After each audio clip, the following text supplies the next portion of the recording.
Woo! I love ghost hunting shows. Usually people hear that and they're like, OMG, me too. I love Ghost Adventures.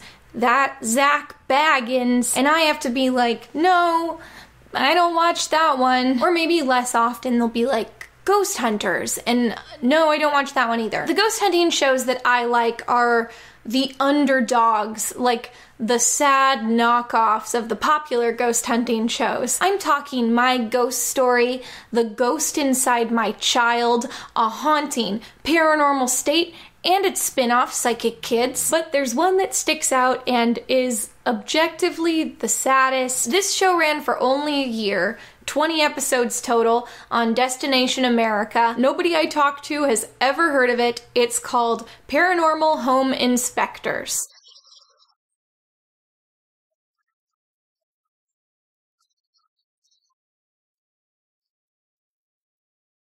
The idea of this show is pretty straightforward, although I'm not going to say it's good. Basically, someone had the idea for a ghost show that's also a home inspection show. So they hunt for ghosts, but they also examine the house for any mundane explanations for the ghost activity. So when you first hear the debunking angle, you might be like, oh, that sounds interesting. But if you think about it for like a second longer, you might be like, oh, actually, I don't know if that would make very compelling television. And yes, yeah, that's the problem. I have a box downstairs. The previous owners, they said, we like you to keep this box on the land. I get an uncomfortable feeling with it. Boxes like this exist in houses. Looks like it's plywood underneath this.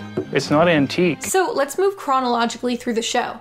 Each episode is divided into segments, and all of these segments are weirdly divorced from each other. You definitely get the feeling that some intern was just handed all this footage to try to edit together, like, okay, do your best. They even have the intro and the transitions narrated by a mysterious British woman, and this British woman is not a character on the show. She is not one of the three hosts. We are never told who or where she is. She's just another mysterious, disjointed element of the show. So, segment number 1, the unidentified British woman gives us a rundown on the house we're about to visit.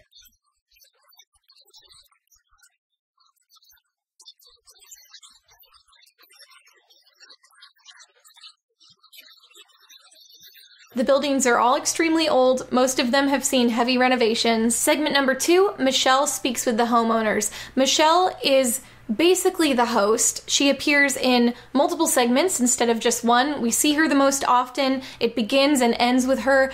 I do not know why she's not framed as the main character and providing the voiceover. It makes no sense. So Michelle interviews the client and finds out what ghostly phenomena they've been experiencing. The show is already really good at this point because, with a few exceptions, most of the paranormal activity is extremely unscary and extremely boring.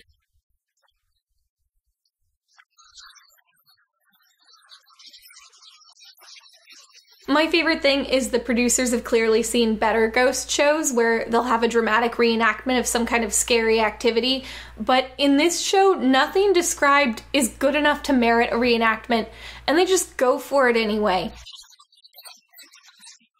Like in one episode, the husband is like, I came out of the garage and the TV that I left on was off. And the TV that I left off was on. And they have him reenact that, walking in from the garage and being puzzled that a different TV is on. Now, at this point, some of the cracks are beginning to show. We already know that this house is about to be looked at by a skeptical home inspector, and some of the beats feel a little too foreshadowed.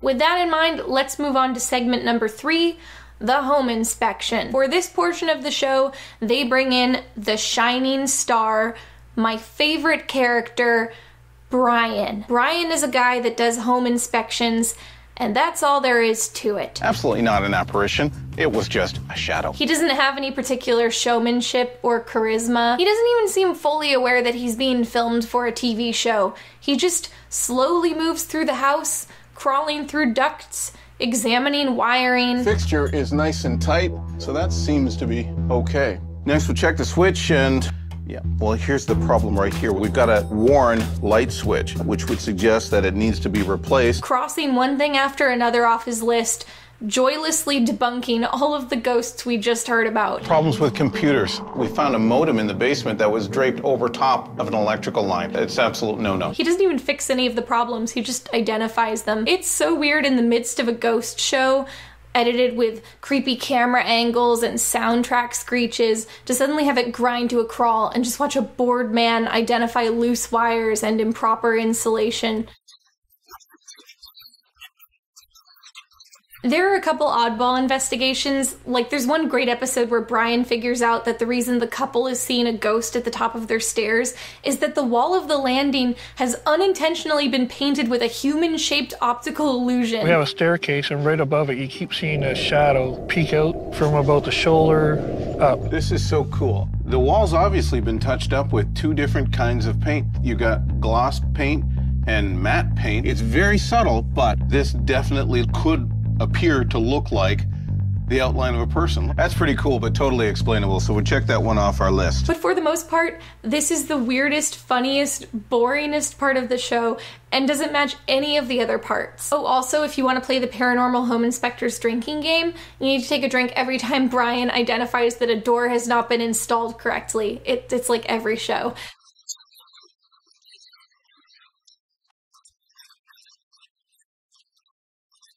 The doors in this house are not hung properly. Close one door, the other one opens. They're only held on by magnets. They're having problems with the door opening on its own. I can see right away that it's not really installed properly, is it?